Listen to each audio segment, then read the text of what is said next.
പൗലോസ് റോമാക്കാർക്ക് എഴുതിയ ലേഖനം, അധ്യായം 1. അഭിവാദനം.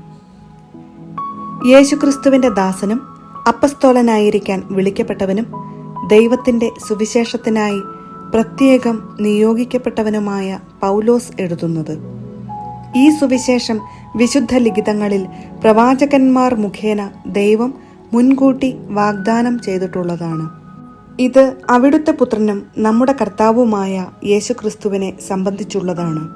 അവൻ ജഡപ്രകാരം ദാവീദിന്റെ സന്തതിയിൽ നിന്ന് ജനിച്ചവനും മരിച്ചവരിൽ നിന്നുള്ള ഉത്ഥാനം വഴി വിശുദ്ധിയുടെ ആത്മാവിന് ചേർന്ന വിധം ശക്തിയിൽ ദൈവപുത്രനായി നിശ്ചയിക്കപ്പെട്ടവനുമാണ്.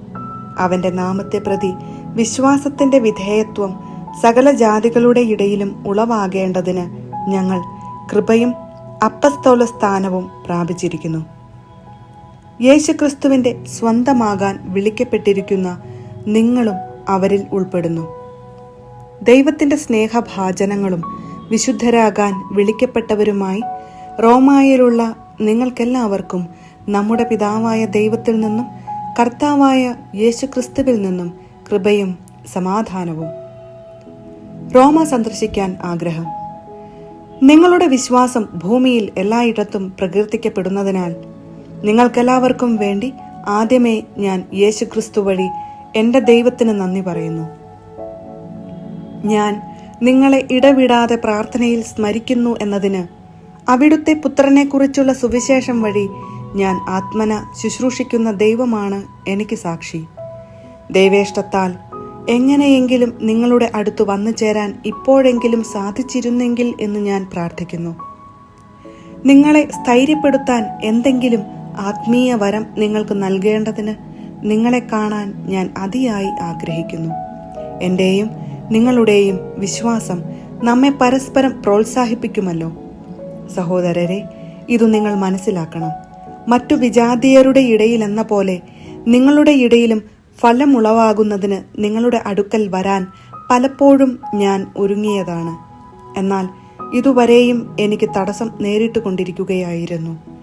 ഗ്രീക്കുകാരോടും അപരിഷ്കൃതരോടും വിജ്ഞാനികളോടും അജ്ഞന്മാരോടും ഞാൻ കടപ്പെട്ടവനാണ്.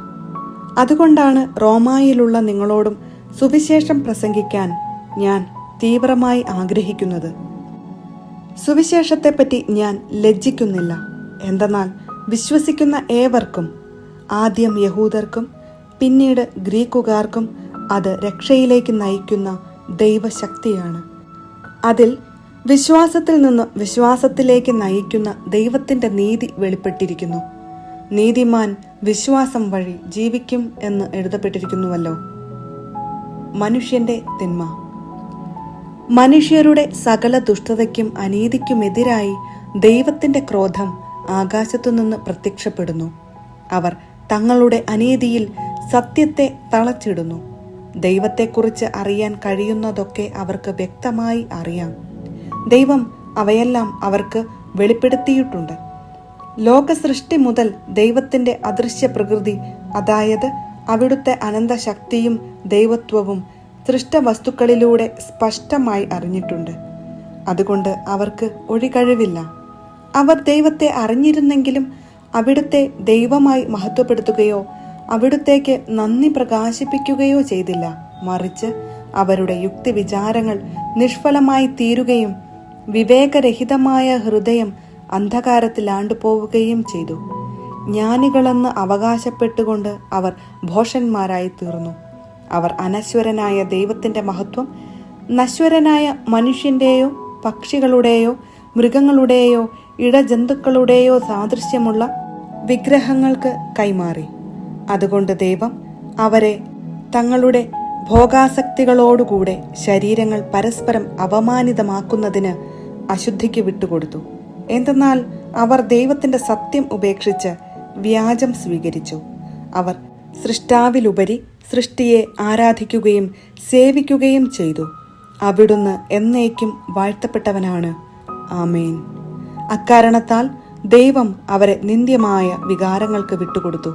അവരുടെ സ്ത്രീകൾ സ്വാഭാവിക ബന്ധങ്ങൾക്ക് പകരം പ്രകൃതി വിരുദ്ധ ബന്ധങ്ങളിൽ ഏർപ്പെട്ടു. അതുപോലെ പുരുഷന്മാർ സ്ത്രീകളുമായുള്ള സ്വാഭാവിക ബന്ധം ഉപേക്ഷിക്കുകയും പരസ്പരാസക്തിയാൽ ജ്വലിച്ച് അന്യോന്യം ലജ്ജാകര കൃത്യങ്ങളിൽ ഏർപ്പെടുകയും ചെയ്തു. തങ്ങളുടെ തെറ്റിന് അർഹമായ ശിക്ഷ അവർക്ക് ലഭിച്ചു. ദൈവത്തെ അംഗീകരിക്കുന്നത് പോരായ്മയായി അവർ കരുതിയതു നിമിത്തം അധമവികാരത്തിനും അനുചിത പ്രവൃത്തികൾക്കും ദൈവം അവരെ വിട്ടുകൊടുത്തു. അവർ എല്ലാ തരത്തിലുമുള്ള അനീതിയും ദുഷ്ടതയും അത്യാഗ്രഹവും തിന്മയും നിറഞ്ഞവരാണ്. അസൂയ, കൊലപാതകം, ഏഷണി, കലഹം, വഞ്ചന, പരദ്രോഹം എന്നിവയിൽ അവർ മുഴുകുന്നു.